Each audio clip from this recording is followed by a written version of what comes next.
Anti-Army Captain Jim Oldridge's Diary, July 26th. It looked like the whole system was in the flames of rebellion. We were receiving bitter news from all nearby planets. All the messages were of the same type. We're under attack. We cannot hold our positions. Our army is annihilated. They've captured our capital and the aviation is lost. I have to admit that whoever was in charge of that nightmare was a real pro. I don't know much about what's going on other planets, but we've already lost Ante. These zombified mutes are everywhere, and we can't hold the planet anymore. The colonel was gloomy. I guess not only because he was always gloomy, but also because there were absolutely no reasons to be happy. However, we were not planning on giving up. We had managed to escape a practically captured treasure island and evacuate most of the civilians. We were now heading toward a great marsh archipelago swamp. There lay the Free Trading Republic of Soan. This was one of the FNU's secret allies, not yet discovered by the League. July 27th. We have underestimated the League's leaders. Early in the morning, the Soan's highest doge, Riccardo Palucci, contacted us. Signori, it is a real horror here. National Guards betray us and go to the enemy side. Rebels do a coup d'etat. What? Oh, mamma mia. I just was told that they capture our seaport and submarine base and wait for rebel reinforcement. This is our end. Mr. Palucci, please stop squawking like a Bizarrian diplodocus. It doesn't help at all. Can you clearly explain what is happening there? Are there any forces that are still loyal? I mobilized my secret army, but my loyal Beralliers are way too little. We are holding line on the very small edge of the island. Oh, Santa Maria. I just get a report that rebellious guards are come here for us. Hurry, hurry, or they will destroy all of us here. Keep it calm, Signor Doge. We are very close already. Hold on for at least 2 hours, and your National Guards will be very sorry about their rash treachery. I don't mean to disappoint you, Mr. Reynolds, but your plan requires a touch of correction. My radars have just spotted a huge enemy fleet. Given its course and speed, it will intercept our convoy before you reach the harbor, which is, as far as I know, also in rebel hands. Oh, hellfire. I thought we'd got shot of this pile of shit. What are the odds of breaking through their fleet? My guess would be 1 in 100. In our favor? I'm afraid not, sir, but I accept to fight the battle anyway because the enemy gives us no other option. Oh, goodness, we are lost! Anyway, Commodore, it's time to start getting out of that mess.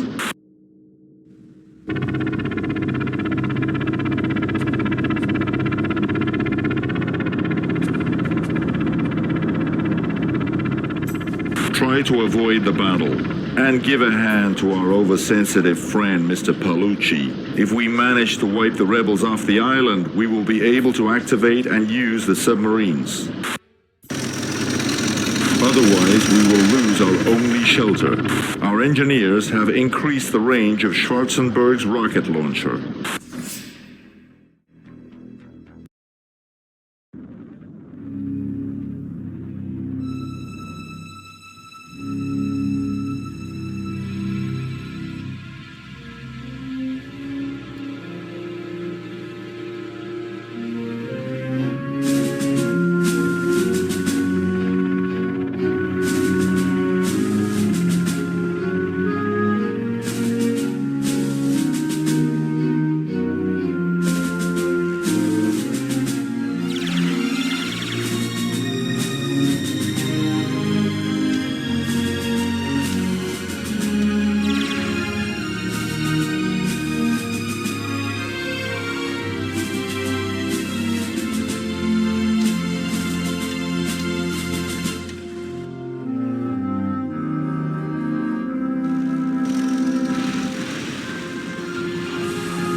We finish with the rebels on Soan, Commodore.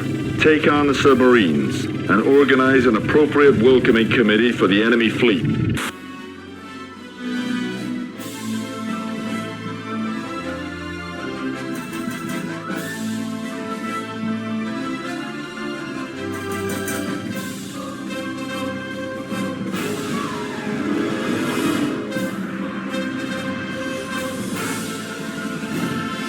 We finish with the rebel.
Don't forget about this Attention all unit. units. We've spotted the enemy's transport vessel.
Not so fast, General.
Good job, gentlemen.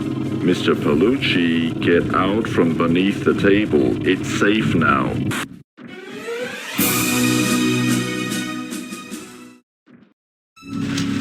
Commander of Soan Republic Defense, General John Reynolds report.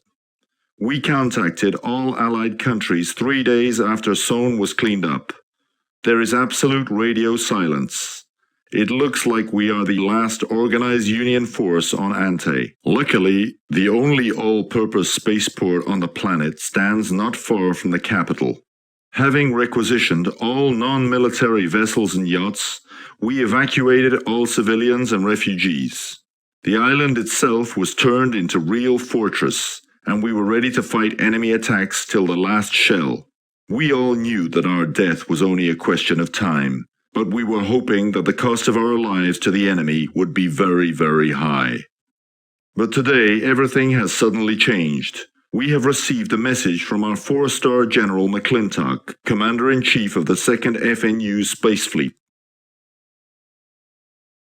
General Reynolds, is that really you? I mean, according to the reports, you should all be dead by now. As you can see, General, we are still alive and kicking, but not for long, however, if things keep on going the way they are. I don't have much time, so to get right down to business. My ships are still orbiting Ante, but we'll have to leave very soon. We have spotted the League's fleet, 3 times bigger than ours, and is moving here. As you may guess, I have no intention of meeting it. I was sent here to evacuate all FNU military forces from Ante. As I can see, your group is the only one still fighting. That's true, sir. But I will need the military spaceport for evacuation. The civilian spaceport won't even take a flying fortress, not to mention a military cargo spaceship. Then, sir, you'll have to report to the FNU government that we died on Soan having done our duty. The nearest military spaceport is on the northern continent, but it is under the League's control now. This galaxy has less stars than the number of rebel troops defending that spaceport. I can't hear you clearly, Reynolds. In short, you have 48 hours for preparations. If you don't get back in touch within that time, I am leaving the system without you. Sir, we've lost contact with McClintock's ship. This is the deepest shit I've ever been in. What's that firing?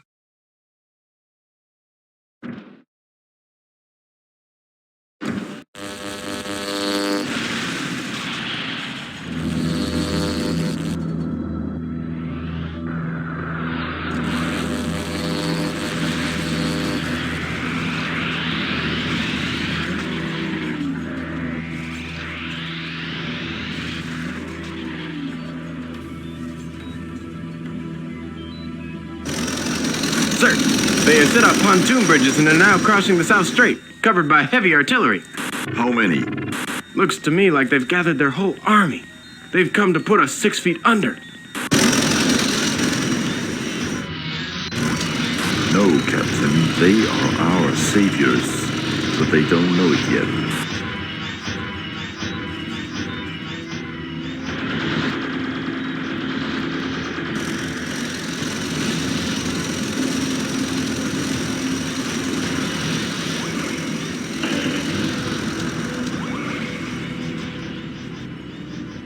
Oldridge, I have another special job for you.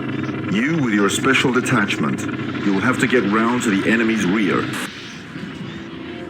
and capture the enemy's coast artillery control center. We'll try to use the League's own weapons against them, but under no circumstances can you destroy these death turrets. You can use Leprechaun territory for your attack. We know that there are no enemy troops there.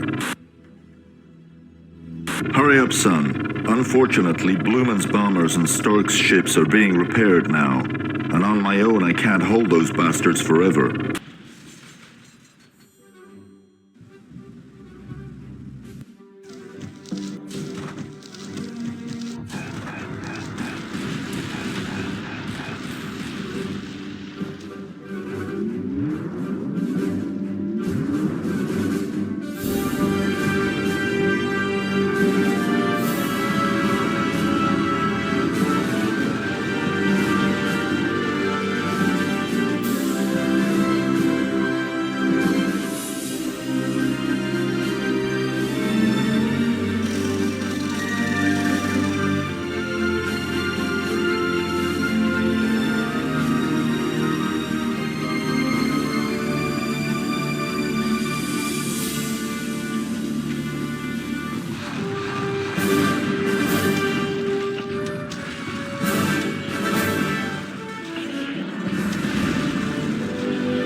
Don't forget about this unit.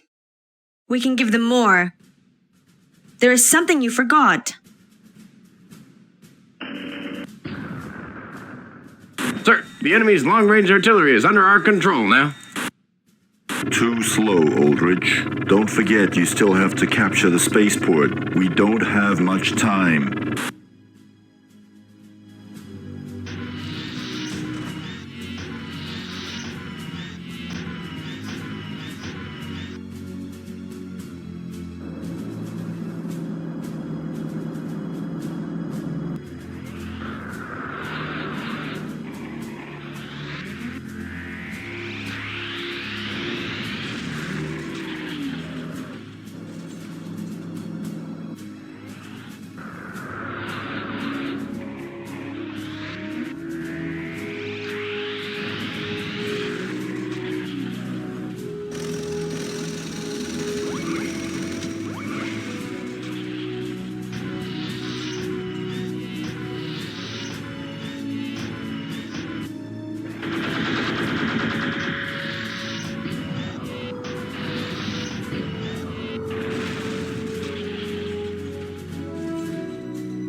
There is something you forgot. We still have reserves.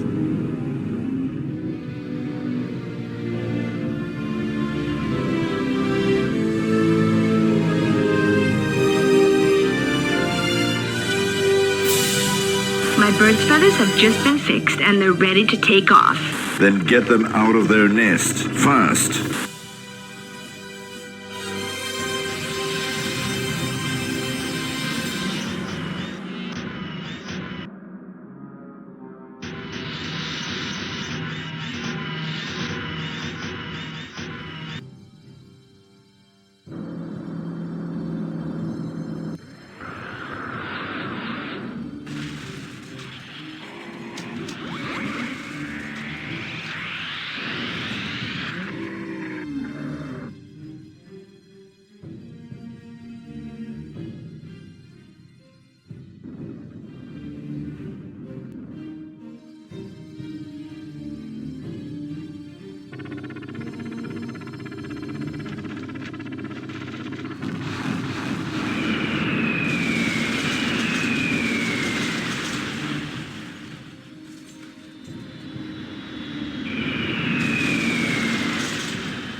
We still have reserves. Look here, General. Not so fast, General.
Look here, General.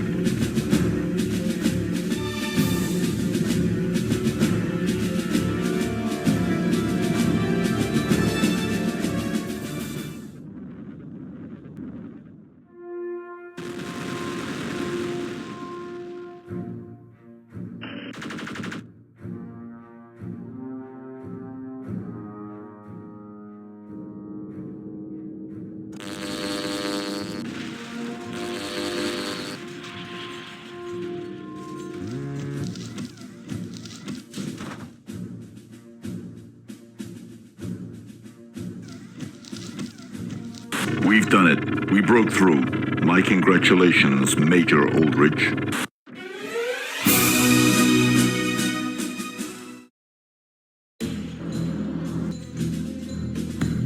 Ladies and gentlemen, let me be frank. I'm really honored to serve with you, and I'm glad to announce that I've already contacted McClintock, who promised the transports by the end of the day. You forgot to coordinate your plans with me, General. What the hell? Name is Grover Cromwell, Auntie's Revolutionary Army Legate. Next time, when discussing your future plans, please do not forget to check your cabinet for bugs. Oh, excuse me, did I say next time and future?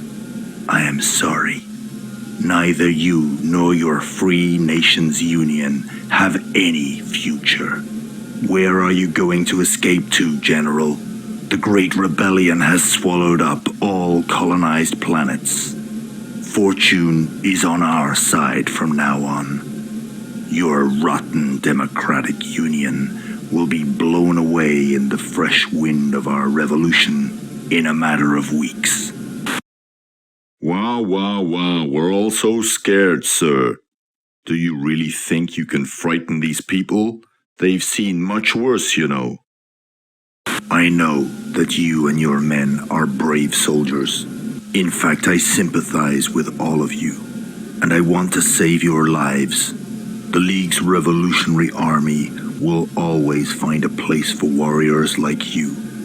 Join our rightful cause, General. The Revolutionary Committee would truly appreciate your talents. How dare you? How dare you propose that to me? Don't you see the FNU uniform on me? I really wish we were talking face to face now. You red-ass macaque. Then I'd... Enough, General.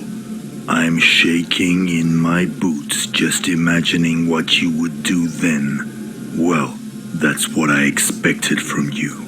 The only thing I can promise to you is a full-scale ceremonial funeral, just in case we manage to identify your body.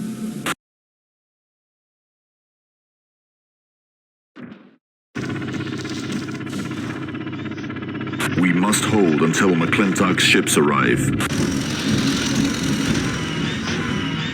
Our new friend Grover Cromwell already considers us dead. I think the time is ripe for our resurrection.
give them more.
Watch your left flank, Oldridge. I can see big trouble coming from there.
If McClintock doesn't show within an hour, the FNU's best funeral squad will never even find our bodies. Sir, our radar shows a spaceship.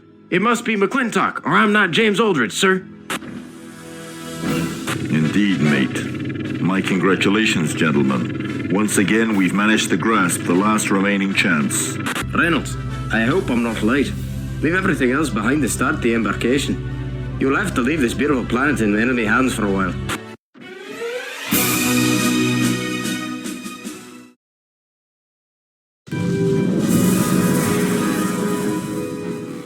The war came silently into a slumbering house. FNU's allies were taken by surprise. The old revolutionary pirate Van Wyden, also known as the Sea Battle Alligator, sunk the Union's improvised fleet at its first encounter. Destroyers and hurriedly armed cargo ships could not provide any real resistance.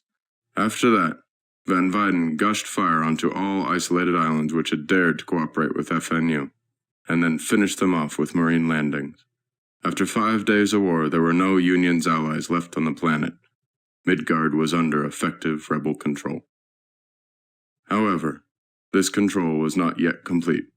The League had to send most of its forces to other planets. Only the islands that were rich in resources were occupied, and a substantial number of colonies were still neutral and free. That situation gave some hope to the Union to reconquer the lost territories. The Union's emissaries launched an intensive persuading campaign among opinion leaders in the neutral countries, and numerous spies were watching enemy production sites and military bases. Very soon, intelligence began reporting strange and then even horrible things happening on the planet.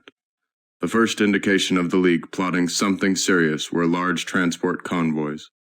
They were plowing through the seas under the cover of firestorms and killer whales. This activity was wrapped in a shroud of secrecy, and it was impossible to determine where these transports were going, or what they were carrying. The convoys always started in big groups, and at night they vanished. The transports reached their destinations one by one, pretending to be ordinary merchant ships. And then came the first night of the Green Devil. On July 23, 2168, at 3 a.m., the dark skies in the planet's western hemisphere were illuminated by a bright greenish light. An explosion of unprecedented power shook one of the islands. An unidentified object resembling a massive meteorite fell right into the capital of a small neutral country, and in an instant turned it into a cloud of dust. Green Devil, the name given to this unexplained phenomenon, killed more than half of the Republic's population. The League's officials made no comment on the matter, but in 2 weeks the same catastrophe happened again, this time in the east of the archipelago. And again, the target was a neutral country, and again its capital was wiped off the face of the planet. Since that time, the visits by the Green Devil became appallingly regular, destroying entire cities. The whole planet was horrified and started to panic, but only the League's allies remained unflustered. Soon it became apparent that the Green Devil was the League's secret weapon, and they were using planets as a testing ground, and at the same time intimidating neutral countries. And this campaign of intimidation was a success. Many of the neutral countries, which had been secretly ready to join the Union, changed their political course and joined the League instead. The free nation's civil authorities and military leaders were in desperation. The Union's army had recently conducted a massive landing on New Paradise, and the idea of a Green Devil falling upon their troops was a real nightmare. Help came from an unexpected quarter. One of the independent presidents, named Man Lin, decided to bring his Republic of Jaganda under the Union's wing. His emissary proposed to the Union's government to use Jaganda's territory as a secret base. Man Lin hoped that it would help to find and destroy the League laboratories that produced the Green Devil. And McClintock assigned General Reynolds to command a special sabotage detachment. I am honored to have such respectable guests. Please feel like at home. I will be happy to help you, gentlemen. Oh, thank you, sir. We feel so relaxed in your flourishing country that we've almost forgotten about the war. If I understand Commodore Stark correctly, he wanted to say that we are idling too much. All preparations for the operation are finished. In our shipyards, we have built a couple of battleships and destroyers and naval transports. So now we have not just an army, but a fleet too. And if you don't mind, we'd like to proceed to the operational part of our mission. That is exactly what I hope to hear, gentlemen. Let's get down to business. As you know, every appearance of a Green Devil is always preceded by increased enemy fleet activity. Numerous enemy convoys literally boiled the water on Midgard, and one of them passed near our Republic of Giganda. We have found out that the convoy is formed somewhere in the south, and then moves north up to the 40th parallel, where it disperses. Unfortunately, we do not know the exact destination point, but I am sure you will be able to find it out by yourselves. The next convoy will be tomorrow night. We have information that it will include 7 transport vessels, 3 killer whales, and 2 firestorms. It may also include subterraneans, but I'm not that sure. Anyway, we'll have to fight them. So, what would be the best place for the attack? Right near this strait. But I must warn you, gentlemen, the enemy doesn't know about your presence in our republic. And as soon as you reveal yourselves, please bear in mind that a Green Devil could come here too. Your safety is our concern too, sir, because we are your guests. If there is a correlation between the convoys and the secret weapons, then we'll put an end to those tests. Now let's get started.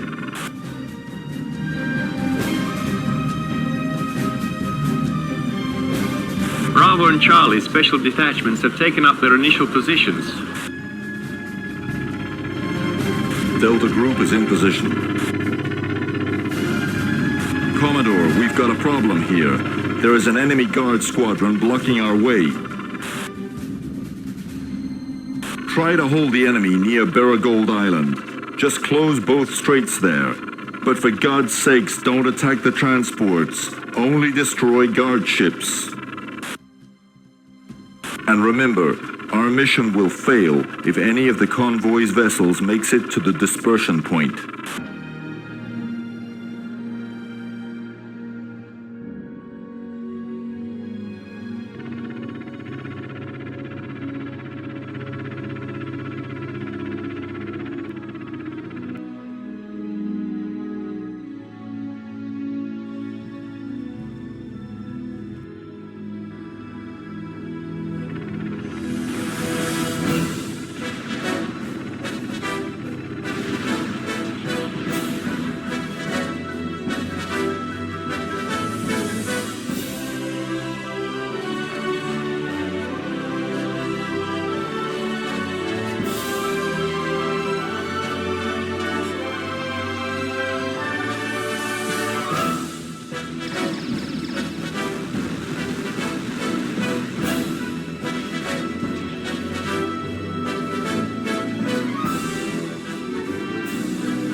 We can give them more. I seem to have fixed our problems, Commodore.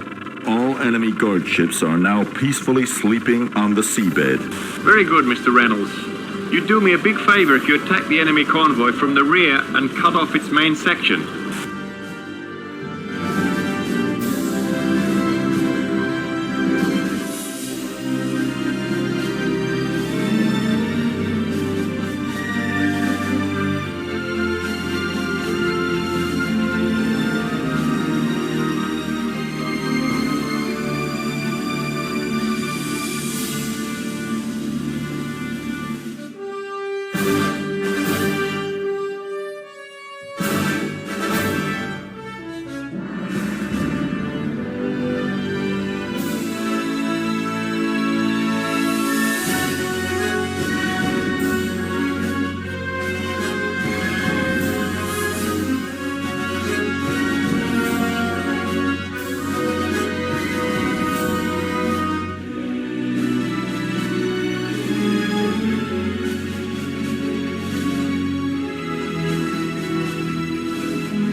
This unit is still ready.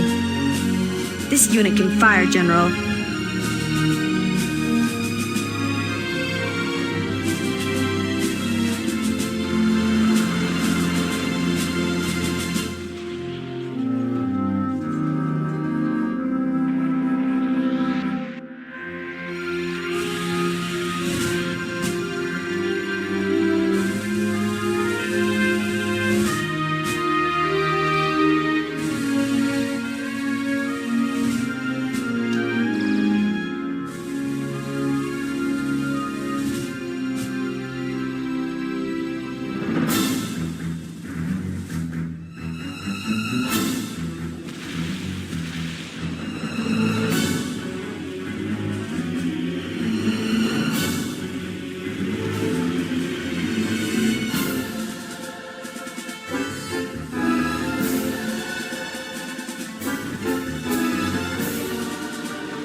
Whoa, that's a big loss for the Pirate Society that you are not part of it, Commodore.